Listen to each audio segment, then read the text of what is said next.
Salutare, prieteni! Astăzi vom face ceva mai special și anume vom începe primul proiect în ceea ce privește bicicletele electrice și anume voi încerca să convertesc o bicicletă normală, bicicleta mea veche care are în jur de 10 ani, într-o bicicletă electrică asistată de un motor electric. Pentru acest lucru am primit un kit de conversie al unei biciclete normale într-o bicicletă electrică. Este vorba de brandul chinezesc e-Sul Bike. Putem observa că avem aici un pachet mare. Aici avem roata cu motorul electric și avem și câteva alte accesorii. O să vedeți în curând unboxing-ul. De asemenea avem și un al doilea pachet în care avem bateria și controllerul. Și acum să trecem la treabă, să despachetăm aceste cutii, să vedem ce avem înăuntru.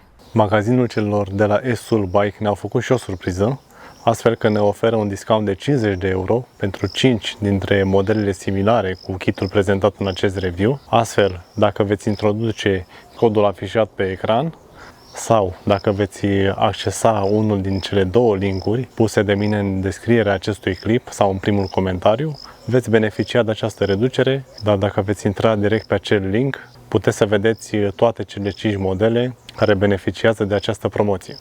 Să vedem ce conține acest pachet.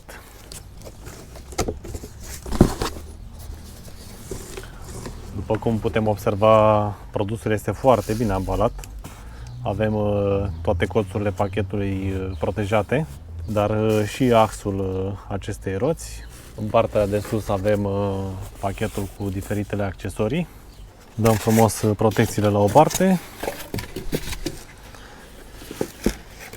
După ce scoatem roata, putem să vedem protecțiile de jos. Cam așa arată roata.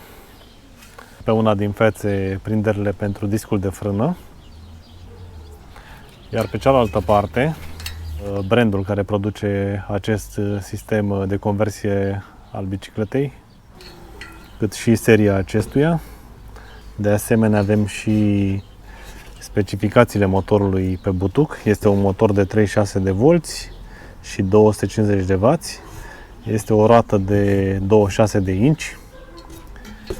Pe partea aceasta a roții avem de asemenea firele de alimentare care se duc în controller. La capătul mufei acestui fir un capac de protecție. Acesta trebuie înlăturat atunci când vom trece la partea de montaj. Să vedem mai departe ce avem în cutia cu accesorii.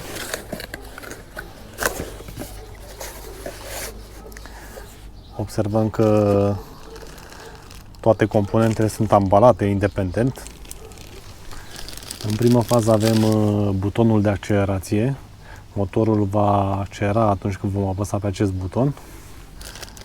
Mai departe avem un senzor care se montează pe brațul pedalier, astfel încât motorul să fie controlat atunci când dă la pedale, fără a fi nevoie să mai apăsăm pe butonul de accelerație. Avem un senzor care se pune pe cablul manetei de frână. Din păcate acesta poate fi folosit doar pentru sistemele acționate printr-un cablu de frână. Pentru sistemele de frână hidraulice nu merge acest senzor, poate doar printr-o adaptare. Rămâne de văzut dacă putem să-l montăm. În continuare avem mai multe cabluri care vor conecta toate aceste componente. Producătorul ne pune la dispoziție și un Copex utilizat pentru protecția cablurilor. În continuare avem un display și un mic panou de comandă. Utilizând acestea putem face diverse setări sau pentru a controla diversi parametri ai motorului.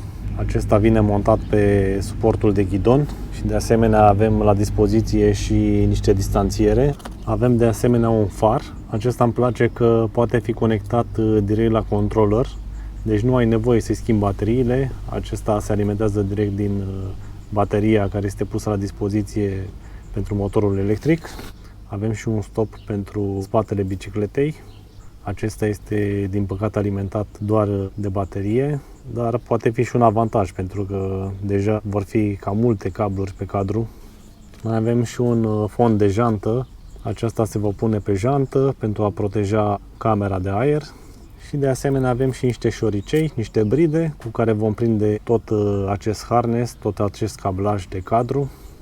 A doua cutie cu care vine acest produs este bateria și controllerul.